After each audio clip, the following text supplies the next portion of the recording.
andai saja Mut'im bin Adi masih hidup, dan kemudian dia ngomong kepadaku, membujukku untuk membebaskan para tawanan perang Badar, maka aku akan bebaskan mereka untuk Mut'im.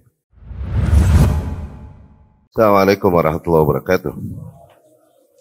Bismillahirrahmanirrahim. Wassalamu ala rasulillah wa ala alihi wa ashabihi wa man walah, amma ba'd. Ikhwati rahimakumullah, masih di marhalah ketiga, yaitu dakwah Islam keluar Makkah.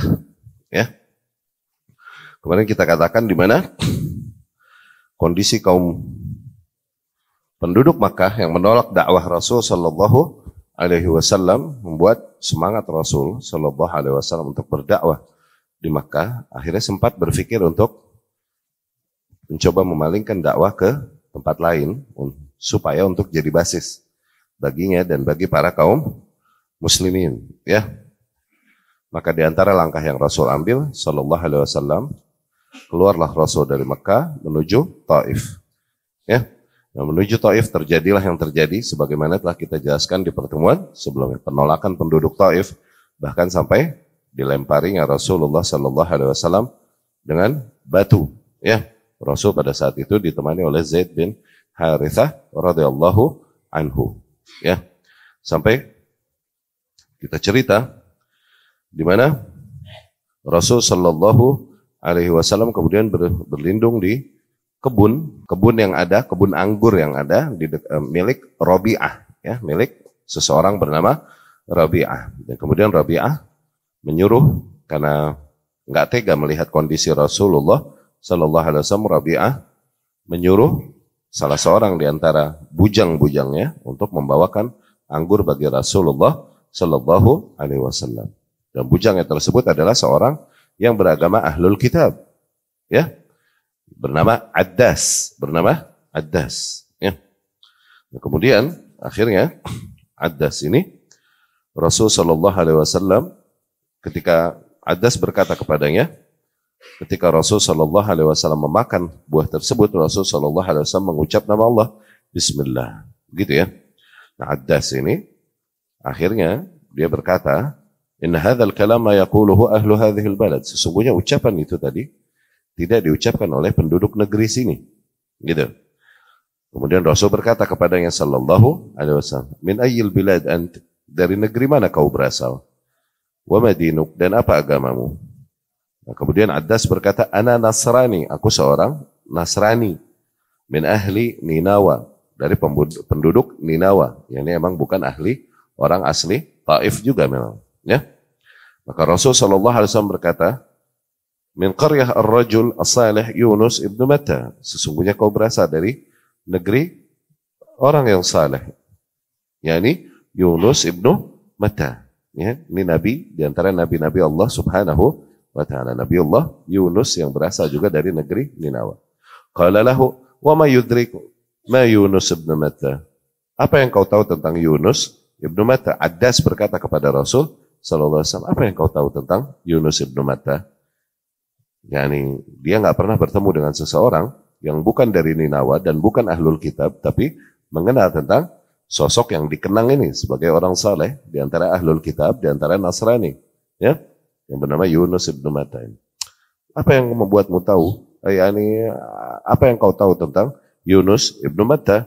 Dzaka akhi, kata Rasul Sallallahu Alaihi Wasallam. Dia berkata, Dzaka akhi, sesungguhnya dia adalah saudaraku. Kana nabiyyan wa ana nabi. Yunus itu adalah seorang nabi, dan demikian pun aku seorang nabi. Fa'akabba Addas ala ra'si Rasulullah sallallahu alaihi wasallam wa yadayhi wa rijlaihi fayuqabbiluha. Akhirnya mendengar perkataan demikian, Addas pun langsung memeluk Rasulullah sallallahu alaihi wasallam dan menciumi kedua tangan, kepala dan kedua kaki Rasulullah sallallahu alaihi wasallam. Ya. Nah, Ibnu Rabi'ah yang memiliki kebun tersebut tadi, Rabi'ah, yakni dua anak Rabi'ah itu, ketika melihat kelakuannya Addas begini, mereka berkata satu sama lain, Amma ghulamak faqad afsadahu alaik. Sesungguhnya dia telah merusak budakmu nih bagimu. Yakni apa yang dia katakan, kok sampai budakmu menghormatinya demikian rupa kepada, yakni menghormati Rasul demikian rupa sallallahu alaihi wasallam, yakni Ini kedua anak Rabi'ah melihat kejadian tersebut dari jauh, ya. Falamma ja'a Addas, akhirnya ketika Addas datang kepada mereka, qala lahu, mereka berdua, kedua anak Rabi'ah ini berkata, "Waihak, ma hadha?" Qal, "Ya sayyidi, yani celaka kau. Apa yang kau lakukan barusan?" Ya, ini kepada orang tersebut yang diusir oleh penduduk Taif dan dilempari oleh penduduk Taif. Apa yang kau lakukan padanya barusan? Akhirnya Addas berkata, "Wahai tuanku, ma fil ardi syai'un khair min hadzal rajul." Sungguh tak ada di muka bumi sesuatu yang lebih mulia daripada tu orang, yakni daripada Muhammad sallallahu alaihi wasallam. Laqad akhbarani bi amrin la ya'lamuhu illa nabi. Sesungguhnya dia telah mengkhabarkanku sebuah perkara yang tidaklah perkara demikian diketahui kecuali hanya oleh seorang nabi. Yani dia mengetahui hal tersebut, itu diantara bukti konkret bahwasanya dia adalah seorang nabi. Wa qala lahu, "Waihak ya Addas, la yusrifannaka an dinik, fa inna dina khairun min dinik." Celaka kau Addas, jangan sampai ia membuatmu berpaling dari agamamu. Sesungguhnya bagaimanapun agamamu lebih baik daripada agamanya. Begitu. Ya, kedua anak Rabi'ah ini melarang Addas untuk mengikuti Rasulullah sallallahu alaihi wasallam. Ala kulli hal. Rasul pun sallallahu alaihi wasallam kembali fi tariq Makkah ba'da khuruji, setelah keluar dari Taif dan keluar dari kebun milik kedua anak Rabi'ah tersebut, Rasul mengambil jalan untuk kembali ke arah Mekah dalam keadaan kaiban mahzunan, dalam keadaan benar-benar broken, benar-benar bersedih dan kecewa luar biasa, kasiral qalb, patah hati bahkan, ya, melihat sikap para manusia yang diseru kepada Allah Subhanahu wa ta'ala dari penolakan mereka, pengingkaran, bahkan serangan mereka terhadap Rasulullah sallallahu alaihi wasallam. Ya, falamma balagha qarnal manazil, dan ketika Rasul sampai ke sebuah tempat yang bernama Qarnul Manazil, nah, di situ ba'atsallahu ilaihi Jibril, Allah mengutus kepada Rasul sallallahu alaihi wasallam Jibril, wa ma'ahu malakul jibal. Jibril datang dengan satu malaikat penjaga gunung, ya, penjaga gunung. Yasta'miru an yutabbiq al-akhshabaini ala ahli Makkah. Ia memerintahkan, diperintahkan dia untuk siap mengangkat gunung dan ditimpakannya kepada penduduk Mekah atau penduduk Taif juga, ya, kepada penduduk Mekah dan kepada penduduk Taif. Udah diperintahkan demikian nih, malaikat yang datang bersama Jibril diperintahkan, siap-siap kau mengangkat dua gunung tersebut, timpakan kepada penduduk Mekah dan penduduk Taif. Udah diperintahkan demikian, udah dipersiapkan demikian nih malaikat yang datang bersama Jibril alaihi wassalam. Nah, kisah ini diriwayatkan Imam Bukhari rahimahullah dengan sanadnya dari Urwah bin Zubair, bahwasanya Ummul Mukminin Aisyah radhiyallahu anha bercerita, ya, suatu hari dia berkata kepada Nabi sallallahu alaihi wasallam, "Hal ata 'alaik yaumun kana ashadd 'alaik min yaumi Uhud?" Adakah sebuah hari yang pernah kau alami yang lebih berat kau rasakan daripada peristiwa Uhud? Yani peristiwa Uhud adalah peristiwa yang besar, yang di situ Nabi sallallahu alaihi wasallam bersama kaum muslimin terpukul parah, bahkan Nabi pun terluka parah, ya, di peperangan Uhud. Ada nggak sebuah kejadian yang lebih pedas lagi daripada Uhud, lebih pahit lagi daripada kejadian Uhud di dalam kehidupanmu ya Rasulullah? Begini pertanyaan Ummul Mukminin Aisyah kepada Rasul sallallahu alaihi wasallam. Dia berkata, "Laqit min qaumik ma laqit." Sungguh aku telah mengalami segala hal yang kualami dari kaummu, yakni dari para kaum Arab, dari kaum Quraisy, ya. Wa kana ashad ma laqit minhum yaumal aqabah, dan yang paling pahit yang aku terima dari perlakuan mereka adalah pada hari Aqabah. Idz uridat nafsi 'ala ibni Abdillah Yalain, idz aradtu nafsi 'ala ibni Abdi Yalain min Abdi Kulal, falam yujibni ila ma arad. Ketika aku membawa diriku dan menawarkan diriku kepada Bani Abdu Yalain ibnu Abdi Kulal, ya. Yani Rasul menawarkan dirinya, yakni menyerunya kepada Islam dan kemudian memohon pertolongan pada mereka, yakni man ya'wini, man yansuruni, siapa yang mau menolongku, siapa yang mau memberikanku perlindungan. Itu maksudnya aradtu nafsi, menawarkan diriku, itu artinya begitu, ya, kepada Bani tersebut. Namun mereka tidak, falam yujibni ila ma arad, namun mereka tidak mau mengabulkan apa yang aku tawarkan kepada mereka. Fantalaqtu wa ana mahmum ala wajhi. Kemudian aku pun pergi dari sana dalam keadaan bersedih luar biasa. Falam astafiq illa wa ana biqarni tha'alib. Dan tidaklah aku ngeh lagi, okay? Kecuali aku udah sampai sebuah tempat yang namanya Qarn Ats-Tsa'alib, ya. Qarn Ats-Tsa'alib wa huwa al-musamma bi Qarnil Manazil. Tempat itu juga dengan nama lain yang dibilang Qarnul Manazil, ya. Farafa'tu ra'si, dan di situ pada saat itu aku mengangkat kepalaku, fa idza ana bisahabah qad adhallatni. Lalu aku melihat sebuah awan teduh yang menaungiku. Fa nadhart, dan kemudian ketika aku perhatikan, fa idza fiha Jibril, ternyata terdapat di langit, terdapat Jibril alaihi salam. Fanadani, Jibril pun menyeruku. Faqal, innallaha qad sami'a qawla qaumika lak. Jibril berkata kepadaku, sesungguhnya Allah telah mendengar perkataan, ucapan kaummu kepadamu. Wa ma raddu alaik, bagaimana mereka menjawab seruanmu. Ya, lihat. Yani di sini sebenarnya terdapat hiburan bagi Nabi sallallahu alaihi wasallam, di mana Allah Subhanahu wa taala dari balik langit ketujuh, Allah Maha tahu dan sangat tahu penderitaan yang dialami oleh Rasulullah sallallahu alaihi wasallam, bahkan menawarkan bantuan demikian. Ya. Sungguh Allah telah mendengar perkataan kaummu bagimu dan bagaimana mereka menjawab seruanmu, wahai Muhammad. Wa qad ba'atsallahu ilaika malakal jibal, dan ini Allah telah mengutus bagimu seorang malaikat penjaga gunung, lita'murahu bima syi'ta fihim, agar kau perintahkan kepada mereka dengan apapun yang kau mau. Yani perintahkan apapun yang kau mau kepada malaikat tersebut, ya. Fanadani malakul jibal, kemudian malaikat penjaga gunung tersebut pun menyeruku. Fasallama alai, yani assalamualaikum ya Muhammad, begitu. Ya, malaikat penjaga gunung berkata demikian kepada Rasul sallallahu alaihi wasallam, ya Muhammad, dan dia berkata, wahai Muhammad, dzalik fama syi'ta in syi'ta an atbiq alaihimul akhshabain. Yani wahai Muhammad, apa yang kau perintahkan aku? Kalau kau mau, perintahkan aku untuk mengangkat dua gunung akhshabain. Akhshabain ini dua gunung yang ada di sekitar sana, dan timpakan gunung tersebut kepada mereka, la fa'alt, maka aku akan lakukan hal tersebut. Kata malaikat penjaga gunung ini kepada Rasul sallallahu alaihi wasallam. Akhshaban huma Jabal Makkah. Akhshaban ini dua gunung yang terdapat di dekat Mekah, yaitu Gunung Abu Qubais dan gunung satunya yang berhadapannya yang dibilang Qayqu'an, ya. Nabi pun Qayqu'an, ya. Nabi pun sallallahu alaihi wasallam berkata, bal arju an yukhrijallahu azza wa jalla min aslabihim man ya'budullah. Justru aku berharap agar Allah menjadikan dari keturunan-keturunan mereka orang-orang yang kelak beribadah kepada Allah Subhanahu wa taala. Wahdah la yusyriku bihi syai'an. Hanya kepada Allah satu-satunya dan tidak mempersekutukan Allah dengan satu hal pun. Ya. Demikian Nabi sallallahu alaihi wasallam lebih mempertimbangkan maslahat jangka panjang daripada memenuhi emosi sesaat. Sallallahu alaihi wasallam. Kalau misalnya Nabi mau mengikuti emosinya, dituruti, ditimpakan ke atas mereka azab tersebut, geprak aja. Jadi gak? Jadi.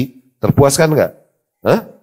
Akhirnya gak ada manusia yang kemudian menyembah Allah Subhanahu wa ta'ala. Ya? Gak ada. Karena Nabi berharap, katakanlah generasi yang ini nolak. Tapi at least, generasi berikutnya yang setelah mereka mau menyambut seruan ini dan beribadah dengan baik kepada Allah Subhanahu wa ta'ala dan tidak mempersekutukan Allah Subhanahu wa ta'ala. Itu. Ya. Dan di dalam hal ini terdapat jawaban yang sungguh menampakkan betapa mulianya kepribadian Rasulullah sallallahu alaihi wasallam. Al-fadzah, yang benar-benar yani luar biasa, unik, ya, special. Wa ma kana alaihi minal khuluqil azim. Terdapat betapa perangai yang mulia yang ada pada Rasulullah sallallahu alaihi wasallam, la yudrak ghauruh, yang begitu dalam, ya, yang perangai tersebut begitu luas padanya, begitu besar, ya. Wa afaqa Rasulullah sallallahu alaihi wasallam wa atma'an qalbuhu li ajli hadzal nasr. Dan kemudian datangnya malaikat ini untuk menawarkan pertolongan kepada Rasul, hakikatnya adalah kabar gembira bahwa agar Rasul yakin sallallahu alaihi wasallam Allah akan memenangkan dakwahmu, gitu. Bukan Allah, yakni apa yang terjadi padamu, lemahnya engkau dan begitu disakiti engkau dan para pengikutmu. Bukan berarti Allah tidak mempersiapkan balasan bagi mereka. Enggak, Allah udah persiapkan gitu. Seolah-olah itu ditawarkan ya para malaikat, malaikat gunung untuk timpain gunung sama mereka nih. Hakikatnya itu adalah sebuah kabar bagi Rasulullah Sallallahu Alaihi Wasallam bahwa nanti akan menang dakwahmu, akan berkuasa kau, yakni kau akan menundukkan, yakni kau akan menyampaikan tujuanmu yang kau inginkan untuk meninggikan kalimatullah, itu akan tersampaikan suatu saat. Ya, seolah-olah ada itu, ada pesan itu dengan datangnya malaikat Jibril datang kepada Rasulullah Sallallahu Alaihi Wasallam menawarkan pertolongan tersebut. Ya. Kalaupun yang tidaklah Rasul Sallallahu Alaihi Wasallam seseorang yang mencari kuasa atas kaumnya atau atas bangsa Arab, tidak. Tapi Rasul Sallallahu Alaihi Wasallam ingin menyampaikan kepada mereka, menerapkan hal ini ke atas mereka agar mereka hanya menjadikan Allah satu-satunya sesembahan dan menafikan sesembahan-sesembahan lain selain Allah Subhanahu wa Ta'ala. Itu aja tujuannya. Ya. Nah, di situ Rasul Sallallahu Alaihi Wasallam setelah kejadian itu, itma'an qalbu, hatinya lebih tenang. Ya. Li ajli hadzal nasr al-ghaibi, karena pertolongan ghaib tersebut, alladzi amaddahu Allah alaihi, yang Allah ulurkan pertolongan tersebut min fawqi sab'i samawat, yang Allah ulurkan pertolongan ghaib tersebut baginya dari balik langit ke 7. Ya. Nah, akhirnya Rasul pun Sallallahu Alaihi Wasallam mengambil jalan kembali menuju Makkah hatta balagha wadi Nakhlah. Sehingga ketika Rasul Sallallahu Alaihi Wasallam sampai kepada sebuah tempat yang dikenal dengan Wadi Nakhlah, yakni lembah kebun korma, lembah kebun korma, ya udah katakan Wadi Nakhlah, nggak usah diterjemahin, jadi nggak asik. Ya, oke, Wadi Nakhlah yakni Dates Valley, lembah korma. Sampai di situ Rasul Sallallahu Alaihi Wasallam aqama fihi ayyaman, Rasul pun beristirahat dan sementara tinggal di situ beberapa hari. Wa fi Wadi Nakhlah mawdi'an yasluhan lil iqamah. Nah, di mananya Rasul tinggal di daerah Wadi Nakhlah tersebut, wallahu alam, ada 2 tempat sih yang cocok untuk tinggal di daerah Wadi Nakhlah, katanya gitu. Dikarenakan di situ terdapat as-sail al-kabir, terdapat lebih subur dan kemudian ada air. Nah, kemungkinan Rasul tinggal di situ Sallallahu Alaihi Wasallam. Tapi nggak ada sumber sanad yang sahih yang mengkabarkan Rasul tinggal di sebelah mananya di daerah Wadi Nakhlah tersebut, ya. Tapi ala kulli hal, khilal iqamatihi Sallallahu Alaihi Wasallam, selama Rasul tinggal di situ Sallallahu Alaihi Wasallam, ba'atsallahu ilaihi nafaran minal jin. Pada saat itulah Allah mengutus beberapa orang dari golongan jin. Bukan orang dong ya. Beberapa jin. Ya, mengutus kepada Rasul Sallallahu Alaihi Wasallam beberapa jin. Yani Allah arahkan jin-jin ini untuk mendatangi Rasulullah Sallallahu Alaihi Wasallam. Nah, Allah ceritakan tentang kejadian ini di dalam 2 tempat dari Al-Quran. Yani ada 2 ayat yang menggambarkan kejadian tersebut dari Al-Quran. Ya. Allah kisahkan yang pertama di dalam surat Al-Ahqaf. Yang satunya lagi di dalam surat Al-Jin. Mengisahkan kejadian ini. Ya. Allah berfirman, "Wa idh sarrafna ilaika nafaran minal jinni yastami'una al-Qur'an, falamma hadaru qalu ansitu, falamma qudi walau ila qaumihim munzirin." Dan ingatlah, ketika kami arahkan kepadamu beberapa jin agar mereka menyimak Al-Qur'an, yakni darimu wahai Muhammad. Ya? Dan ketika mereka menghadiri, yakni ketika mereka mendengar Al-Qur'an yang dibacakan, mereka pun berkata kepada kaumnya, simak Al-Quran itu, ansitu, yani diam dan simak Al-Quran tersebut. Falamma qudi, dan setelah itu dibacakan, walau ila qaumihim, akhirnya jin tersebut kembali kepada kaumnya, munzirin, mereka membawakan peringatan kepada kaumnya. Tuh, jin kembali kepada geng para jin dan kemudian membawakan peringatan yang mereka dengar dari Al-Quran. Qalu, para golongan jin tersebut yang menghampiri Rasulullah Sallallahu Alaihi Wasallam, menghampiri kaumnya dan menyampaikan peringatan kepada kaumnya. Mereka berkata kepada kaumnya, ya qaumana, Wahai kaum kami, inna sami'na kitaban unzila min ba'di Musa. Sesungguhnya kita telah mendengar kitab yang diturunkan sepeninggal Musa alaihi salam. Musaddiqan lima baina yadayhi. Yang juga membenarkan ajaran yang dibawakan oleh Musa alaihi salam. Yahdi ilal haq. Kitab tersebut membawakan petunjuk ke arah yang hak. Wa ila tariqin mustaqim. Dan ke arah jalan yang lurus. Ya qaumana, wahai kaum kami. Ajibu da'i Allah. Sambutlah seruan penyerunya Allah. Yani Rasul sallallahu alaihi wasallam. Wa aminu bih. Dan berimanlah kalian kepada seruan Allah, kepada penyeru Allah tersebut. Yani kepada Rasul sallallahu alaihi wasallam. Yaghfir lakum min dhunubikum. Wa yujirkum min azabin alim. Niscaya dengan itu Allah akan ampuni bagi kalian sebagian dosa-dosa kalian. Dan Allah akan jauhkan kalian dari azab yang pedih. Tuh lihat, betapa para jin setelah mendengarkan Quran dari Rasul sallallahu alaihi wasallam langsung membawakan ajaran tersebut kepada kaumnya dan menyampaikan hal tersebut kepada kaum yang mengajak para golongan jin untuk beriman. Ya, itu dari surat Al-Ahqaf. Dan di dalam surat Al-Jin Allah berfirman, "Qul uhiya ilayya annahu," katakanlah, yakni katakan wahai Muhammad sallallahu alaihi wasallam, sungguh telah diwahyukan kepadaku, yakni dikhabarkan kepadaku, annahu istama'a nafarum minal jin, bahwasanya ada beberapa dari golongan jin telah mendengarku, ya, telah menyimak apa yang aku bacakan dari Al-Quran, ya. Faqalu, dan mereka, yakni golongan jin tersebut setelah menyimak Al-Quran, mereka berkata, inna sami'na Qur'anan ajaba, sesungguhnya kami mendengar Al-Quran adalah sesuatu yang ajib, ajib, ya. Sesuatu yang sangat mengagumkan, gitu. Yahdi ila rushd, di mana Al-Quran memberikan petunjuk ke arah yang lurus. Fa'amanna bih, maka kemudian kami pun beriman kepadanya, yakni kepada Muhammad sallallahu alaihi wasallam yang membawakan kepada mereka, membacakan kepada mereka Al-Quran. Walan nusyrika bi rabbina ahadan, dan sungguh kami tak akan mempersekutukan Rabb kami, yakni Allah subhanahu wa ta'ala, dengan satu hal pun. Loh, di mana para jin tersebut menjadi jin-jin yang beriman, ya, kepada Allah subhanahu wa ta'ala dan kepada Rasulnya sallallahu alaihi wasallam, kepada kitab yang Allah subhanahu wa ta'ala turunkan melalui Rasulnya sallallahu alaihi wasallam. Ya.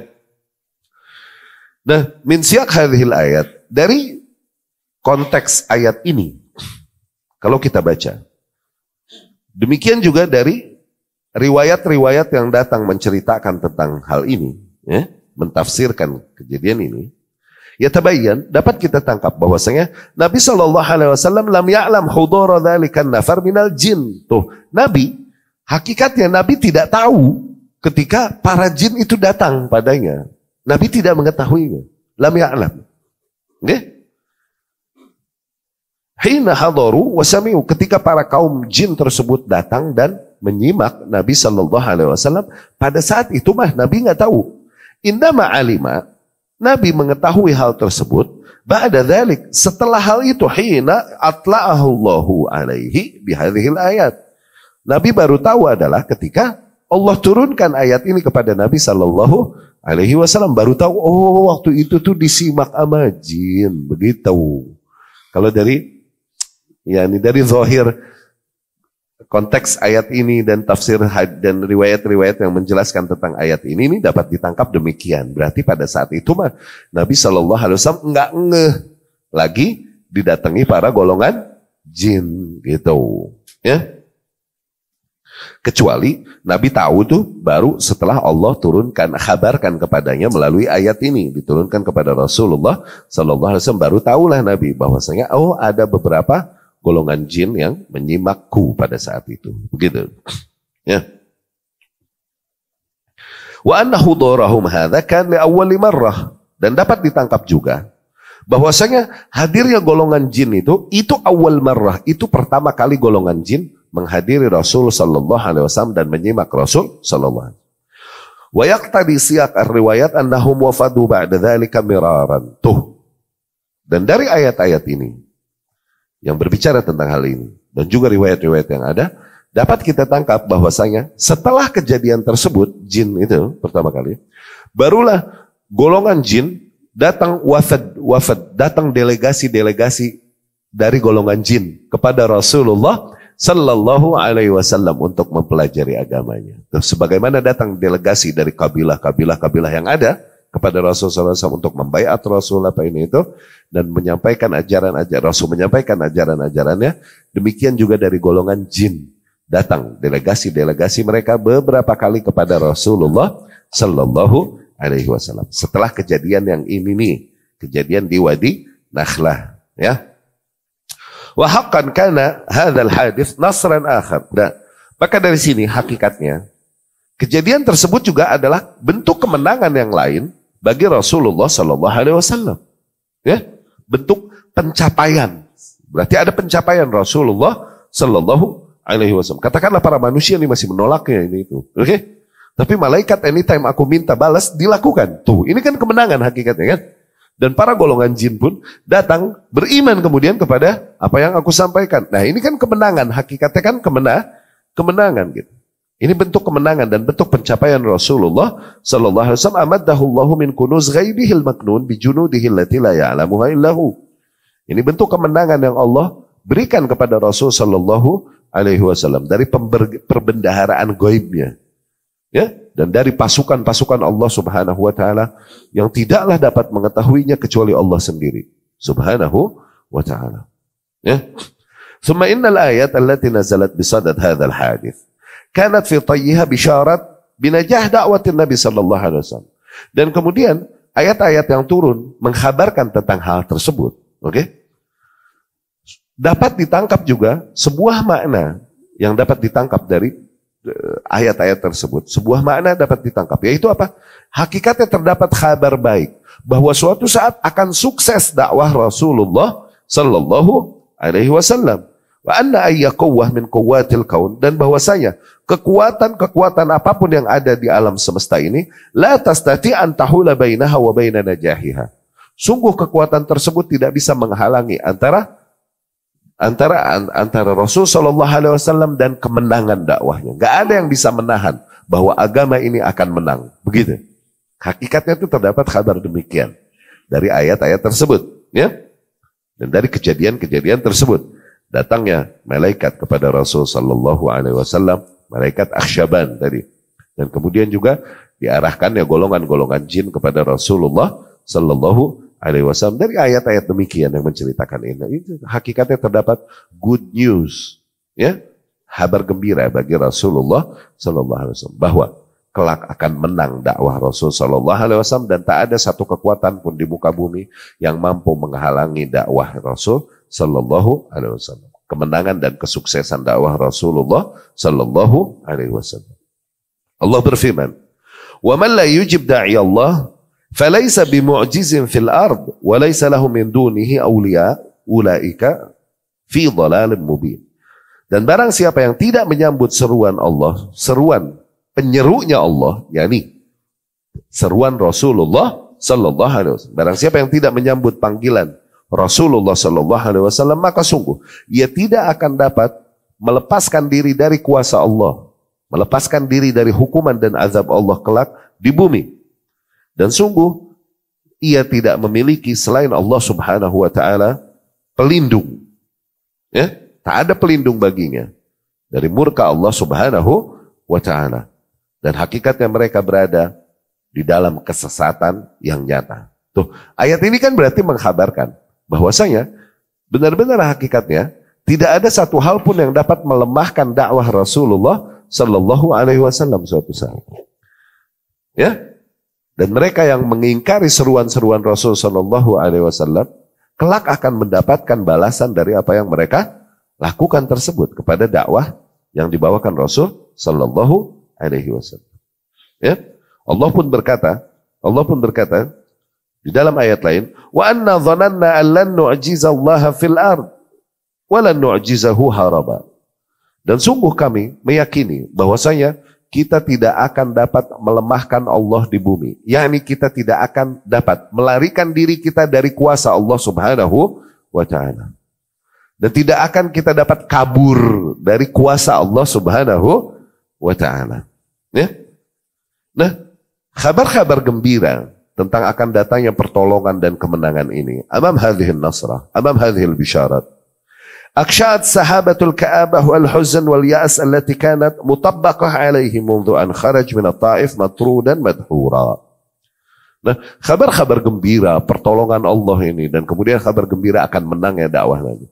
Nah, ini akhirnya mulai menyingkap kabut duka yang ada pada Rasulullah sallallahu alaihi wasallam dan kembali memperkuat semangat Rasul sallallahu alaihi wasallam yang sempat patah ketika melihat perlakuan dan sikap para manusia dalam menyambut dakwahnya, bukannya menerima malah mengingkari bahkan menyakiti Rasul sallallahu alaihi wasallam. Sedikit akhirnya menghibur Rasul sallallahu alaihi wasallam dari kesedihan dan dari keputusasaan, ya, yang telah terjadi pada Rasul sallallahu alaihi wasallam. Sejak ia keluar dari Taif terusir oleh penduduknya, ya. Hatta sammam 'ala al-'aud ila Makkah, sehingga Rasul pun sallallahu alaihi wasallam dari kejadian-kejadian tersebut akhirnya Rasul bertekad dan kuat kembali niatnya untuk kembali ke Makkah, Wa 'alal qiyam bi isti'naf khittatihi al-ula, dan untuk meneruskan proses perjuangannya yang sejak awal di negerinya di Makkah, fi 'ardil Islam wa iblagh risalatillah, untuk menawarkan keislaman dan menyampaikan risalah Allah Subhanahu wa ta'ala al-khalidah binasyat jadid.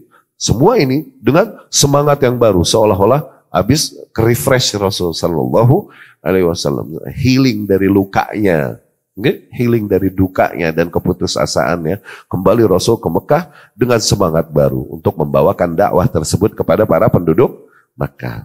Zain. Nah, hina idzin qala lahu Zaid bin Harithah. Ketika Rasul bertekad untuk kembali ke Mekah, Zaid bin Harithah radhiyallahu anhu berkata kepada Rasulullah sallallahu alaihi wasallam, "Kaifa tadkhulu alaihim wa qad akhrajuk?" Bagaimana kau kembali kepada mereka, yakni kepada para penduduk Mekah? Mereka telah mengusirmu. Ya, yakni Quraisy, yakni kaum Quraisy telah mengusirmu. Faqal, akhirnya Rasul pun berkata sallallahu alaihi wasallam, "Ya Zaid, innallaha ja'il ma tara farajan wa makhrajan." Wahai Zaid, sesungguhnya Allah akan menjadikan dari apa yang kau lihat, yakni dari kondisi yang terjadi, Allah akan berikan solusi dan jalan keluar. Wa innallaha nasir din, dan sesungguhnya Allah pasti kelak akan memenangkan agamanya. Wa muzhir nabiyya, dan sesungguhnya Allah Subhanahu wa ta'ala akan memenangkan nabinya, yakni memenangkanku. Lihat, yakni optimisnya Rasulullah sallallahu alaihi wasallam setelah semua kejadian tersebut. Allah kuatkan kembali hatinya dengan menyampaikan kabar-kabar demikian dan mengulurkan pertolongan bagi Rasulullah sallallahu alaihi wasallam. Akhirnya sara Rasulullah sallallahu alaihi wasallam hatta idza dana min Makkah makatha bi Hira. Akhirnya Rasul pun berjalan kembali menuju kota Mekah. Ketika dekat kota Mekah, Rasul stay dulu, ngecamp dulu di Gua Hira kembali. Gua Hira awal. Yang awal wahyu turun kepada Rasul sallallahu alaihi wasallam. Ngecamp dulu di situ Rasulullah sallallahu alaihi wasallam. Enggak bisa dia langsung masuk Mekah. Dia perlu perlindung di sana yang memberikan janji perlindungan. Kalau dia langsung masuk Mekah langsung diserang nanti, diusir dan disakiti. Dia perlu seseorang dari golongan Mekah yang dihormati dan memberikan perlindungan sehingga yang lain jadi segan sama dia. Mujir itu. Mujir ya ini orang yang menjanjikan untuk memberikan perlindungan. Sehingga yang lain karena ngehormatin tuh orang yang memberikan perlindungan, dia nggak akan menyakiti orang yang diberikan perlindungan. Itu mujir. Rasul perlu itu sallallahu alaihi wasallam. Nah, Rasul diam dulu di Gua Hira dan kemudian mulai mengutus, ya. Mulai memberikan utusan, ba'atha rajulan min Khuza'ah ila al-Akhnas ibn Syaraiq liyujirah. Dia mengutus utusan dari golongan Khuza'ah, okay? Kepada Akhnas ibnu Syaraiq. Rasul sallallahu alaihi wasallam memohon perlindungan dari perlindungan mujir ya di sini suaka, ya suaka.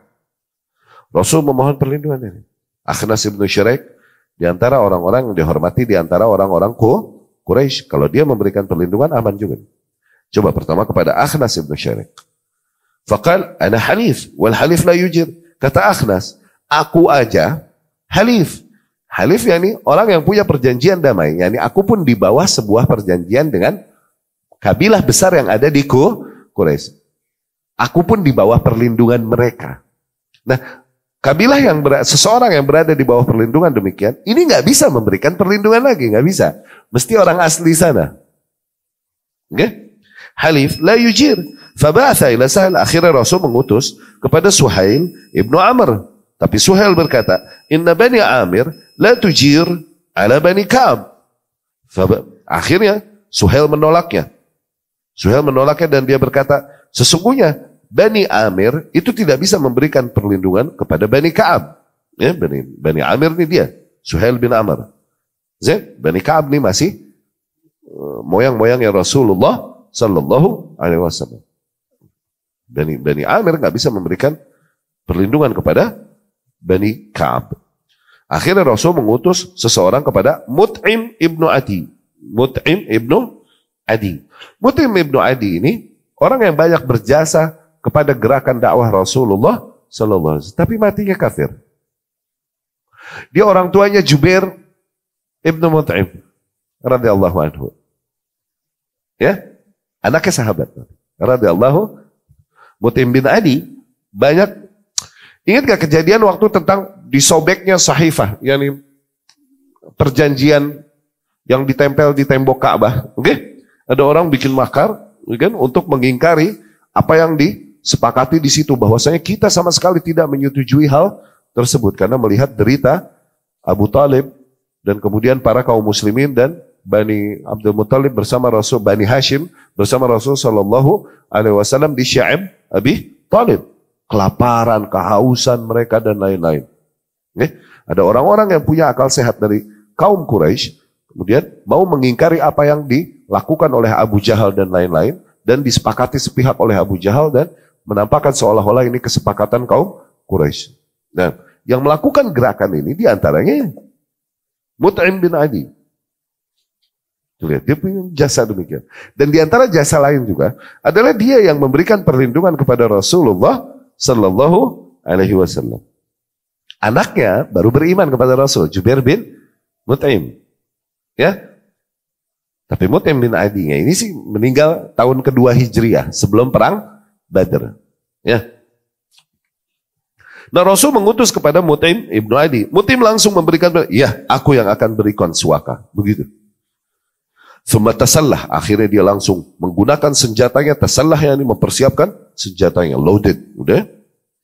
Wada'a bani wa qaumah, dia seru para anak-anaknya dan kaumnya, dan dia berkata, albisu as-silah, kenakan senjata-senjata kalian, yakni persiapkan diri kalian dengan senjata. Wa kunu inda arkanil bait, jadilah kalian di setiap sudut-sudut dari bait, dari Ka'bah. Okay? Fa inni qad ajartu Muhammadan, karena aku telah memberikan perlindungan kepada Muhammad Sallallahu Alaihi Wasallam. Tsumma ba'atsa ila Rasulillah, kemudian Mut'im bin Adi ini mengutus kepada Rasul Sallallahu Alaihi Wasallam menyampaikan kabar, udkhul, masuklah kau ke Mekah, gitu. Wow, masya Allah kak. Masuklah kau ke Mekah, udkhul, masuk. Fadakhala Rasulullah Sallallahu Alaihi Wasallam, akhirnya Rasul pun kembali memasuki Mekah, wa ma'ahu Zaid bin Harithah. Rasul masih bersama Zaid bin Harithah radhiyallahu anhu hatta intaha ilal Masjidil Haram. Rasul terus masuk ke Mekah sampai ke Masjidil Haram, sampai ke Ka'bah ya. Zaid. Faqama al-Mut'im, Mut'im ibnu Adi di situ berdiri ala rahilatih, di atas kendaraannya, dan dia menyeru. Oke, yakni berkhutbah. Ya ma'syar Quraisy, wahai sekalian kaum Quraisy, inni qad ajartu Muhammadan, sesungguhnya aku telah memberikan perlindungan, suaka kepada Muhammad sallallahu alaihi wasallam. Fala yahijjuhu ahadun minkum, maka jangan ada salah seorang di antara kalian yang menyakitinya. Begitu kata Mut'im bin Adi. Wantaha Rasulullah sallallahu alaihi wasallam ila rukn fastalamah. Akhirnya setelah Rasul selesai tawaf dan kemudian menyentuh rukun, wa tawafa bil bait, dan tawaf di Ka'bah, wa shalla rak'ataini, Rasul pun salat 2 rakaat, wa ansarafa ila baitih, Rasul pun kembali ke rumahnya. Mut'im bin Adi ini dan anak-anaknya muhdiquna bihis silah hatta dakhala baita, terus dalam keadaan waspada sambil memegang senjata, Yani anytime, any second, any minute, seseorang langsung gelak mau menyakiti Rasul Sallallahu Alaihi Wasallam, mereka kenapa? Udah janji sama Rasul memberikan perlindungan. Demikian Arab dalam jaga janji, kalaupun musyrik. Demikian Arab dalam menjaga solidaritas, kalaupun musyrik. Ingat di awal-awal pertemuan kita, kenapa bangsa Arab yang Allah pilih? Karena ada nilai-nilai noble mulia itu di bangsa Arab, terlepas dari kesyirikannya. Ya? Ada nilai-nilai noble. Noble yakni kemuliaan, gentle yang luar biasa pada bangsa tersebut, terlepas dari kesyirikannya. Ya? Malunya mereka kalau ketahuan bohong oleh kaumnya, padahal nyembahnya nyembah batu. Ya? Malunya mereka untuk mengkhilafi janjinya dan lain-lain. Ya? Rasul pun selamat tawaf, kemudian sholat 2 rakaat dan kembali masuk ke rumahnya. Dan Mut'im ibnu Adi terus dalam keadaan siaga bersama anak-anaknya menjaga Rasulullah Sallallahu Alaihi Wasallam. Wakil, dan dikatakan Abu Jahal menghampiri Mut'im dan kemudian dia berkata kepada Mut'im, Amujirun anta am mutabi? Apakah kau hanya memberikan suaka perlindungan atau kau telah menjadi pengikutnya? Yang udah berislam. Begitu. Tapi Mut'im berkata, bal mujir. Enggak, aku hanya memberikan perlindungan. Begitu. Oke? Akhirnya Abu Jahal berkata, qad ajarna man ajar. Kalau begitu kita akan berikan perlindungan kepada orang yang memang kau berikan perlindungan. Ya ini karena hormat kami padamu. Begitu. Jadi jangan khawatir, kami tak akan menyakiti orang yang kau janjikan perlindungan baginya. Begitu kata Abu Jahal kepada Mut'im bin Adi. Ya. Nah, waqad hafidha Rasulullah sallallahu alaihi wasallam lil Mut'im hadha sani. Rasul sendiri mengingat jasa Mut'im ini. Ya, mengingat Rasul sallallahu alaihi wasallam jasa Mut'im, sehingga nantinya ketika perang Badar kan ada urusan tentang para tawanan-tawanan Badar. Ya, kalah telak kaum musyrikin dan bahkan kaum muslimin menawan beberapa kaum musyrikin setelah perang Badar. Ya kan? Kalah telak kaum musyrikin dan kemudian Rasul menawan para kaum musyrikin Quraisy. Oke? Ini kaum musyrikin nih yang ditawan nih mau diapain? Begitu, dibebasin aja apa gimana nih? Gitu ada pembahasan demikian. Bahkan Rasul sempat nyebut sallallahu alaihi wasallam, "Lau kana al-Mut'im ibnu Adi hayyan thumma kallamani fi haula annatani la taraktuhum lah." Andai saja Mut'im bin Adi masih hidup dan kemudian dia ngomong kepadaku, membujukku untuk membebaskan nih para tawanan perang Badar, maka aku akan bebaskan mereka untuk Mut'im. Di sini ada nilai besar dari sikap yang mulia dan kemudian menghargai, membalas jasa, kalaupun kepada kafir, no, sportif. Muslim Islam itu mengajarkan itu, sikap yang mulia, kalaupun kepada kafir, ya. Mereka punya aib, jaga aib mereka. Mereka punya jasa, hargai, ingat jasa mereka, kalau bisa balas. Tuh. Kalaupun mereka memilih hal lain untuk disembah selain Allah Subhanahu wa ta'ala. Ya. Itu tasyji' ala makarimil akhlak. Hakikatnya kejadian tersebut menjadi motivasi untuk akhlak-akhlak perangai yang mulia kalaupun kepada non-muslim. Bagi para kaum muslimin. Sungguh jauh dari mereka yang mengatasnamakan agama Islam dan kemudian melakukan gerakan-gerakan untuk menumpahkan darah orang-orang kafir dan orang-orang muslim yang mereka kafirkan dengan peledak-peledak dan ledakan-ledakan bom-bom di tempat. Sungguh jauh apa yang dicontohkan oleh Rasulullah sallallahu alaihi wasallam bagi para pengikutnya dari apa yang mereka praktekkan, ya. Baik, aku qauli hadza wa astaghfirullah li wa lakum.